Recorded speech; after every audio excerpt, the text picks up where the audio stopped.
या तो आप इंडिया को चुनो और इंडिया को अगर नहीं चुनते हो बीमा भारती को तो आप एनडीए को चुन लो। 2 नंबर और 3 नंबर की लड़ाई है। ये नुरा कुश्ती नौ की है।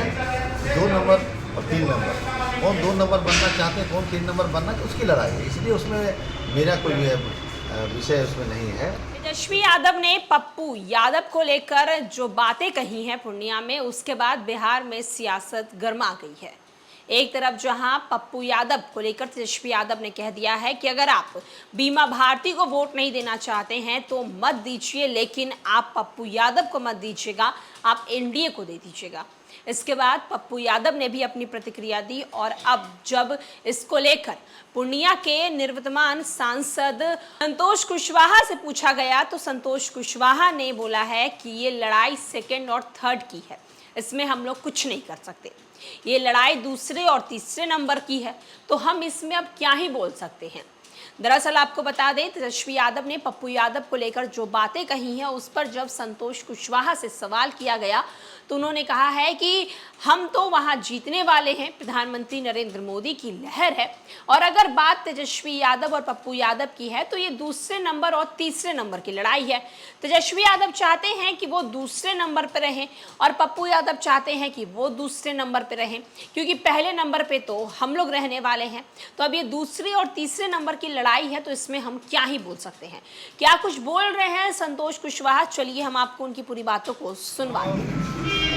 एक तरफा माहौल है। नरेंद्र मोदी जी का प्रति लोगों की आस्था है और नीतीश कुमार जी के विकास कार्यों से लोग संतुष्ट हैं।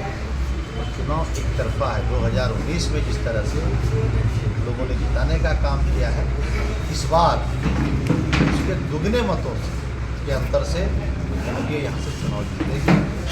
चुनाव में कहीं कोई विषय नहीं है। कल तेजस्वी यादव ने कोढ़ा में कहा था कि अगर बीमा भारती को वोट नहीं देते हैं तो एनडीए को जिताएंगे, क्या लगता है? ये 2 नंबर और 3 नंबर की लड़ाई है। ये नुरा कुश्ती नौ की है।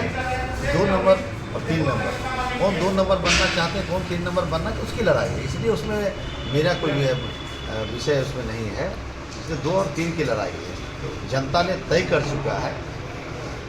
पूर्णिया तो 20 साल पीछे का पूर्णिया नहीं बनने गया है।